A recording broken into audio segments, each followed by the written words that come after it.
क्यों बताना पड़ा गोत्र? क्या नंदीग्राम में हार का डर सता रहा है ममता बनर्जी को? और उनको पता है कि भाई 65% से ज्यादा वोटर तो हिंदू है वहां पर, 70% बिल्कुल।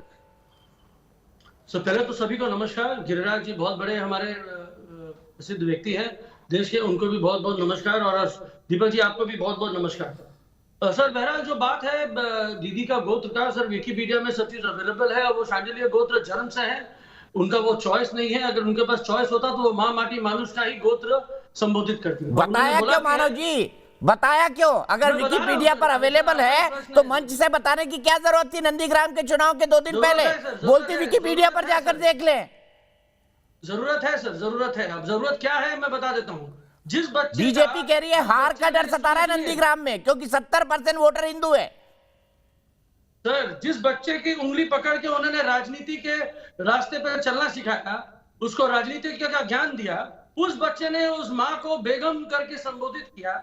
जो हमारे प्रधानमंत्री हैं, जो आज प्रमुख स्टार प्रचारक बन के बंगाल में भ्रमण कर रहे हैं, और बहुत सारे स्टार प्रचारक भी हैं जो कि वो गवर्नमेंट ऑफ इंडिया में भी काफी पोस्ट होल्ड करते हैं, सबको मेरा नमन है। लेकिन उन लोगों को भी सिर्फ बुर्खा दिखता है, सिर्फ वो ध्रुवीकरण की पोलराइजेशन की राजनीति दिखती है, उनको हिंदू मुस्लिम दिखता है, हिंदू हिंदू दिखता है।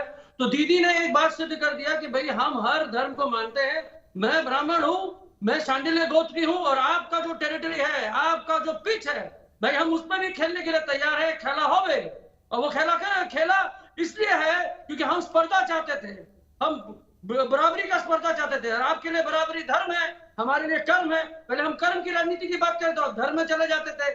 जब हमने बोला कि हम धर्म से ये हैं तो अब आप उल्टी गंगा बहा रहे हैं। तो तकलीफ आपको ये है कि भैया दीदी ने क्यों बोला कि वो हिंदू है और वो शांडिल्य है और ब्राह्मण है।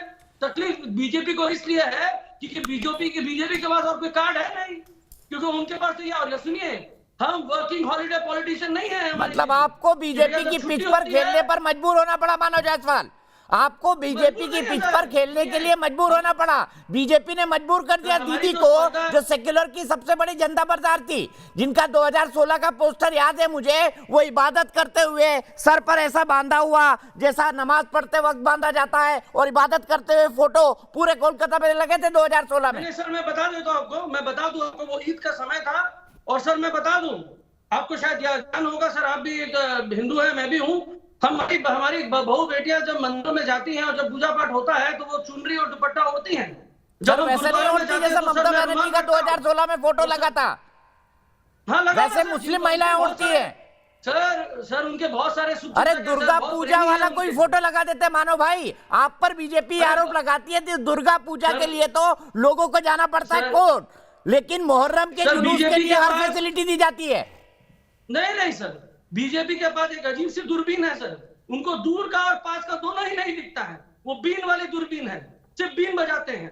और मैं आपको बता दूं सर, दुर्गा पूजा, सर आपको आइडिया नहीं है सर, कुछ दिन बताइए बंगाल में आपको नवरात्रा और दुर्गा पूजा में पता चल जाएगा कि भैया जिस तरीके से दीदी पद यात्रा करते करते पूरे साउथ कलकत्ता के हर दुर्गा पूजा में जाती हैं, नॉर्थ कलकत्ता के हर दुर्गा पूजा में जाती हैं, नवरात्रा में उनके घर में दुर्गा पूजा होता है, काली पूजा होता है। तो सर तकलीफ क्या है, हम इसका प्रसार नहीं करते क्योंकि हमको वो दूरबीन नहीं दिखती है, हमको लोगों का मन। लेकिन ईद का प्रसार जरूर करते हैं, कोई बात नहीं मानव जी, मैं आपको बिल्कुल दोष नहीं करता, लेकिन ईद के फोटो का प्रसार जरूर करते हैं आप।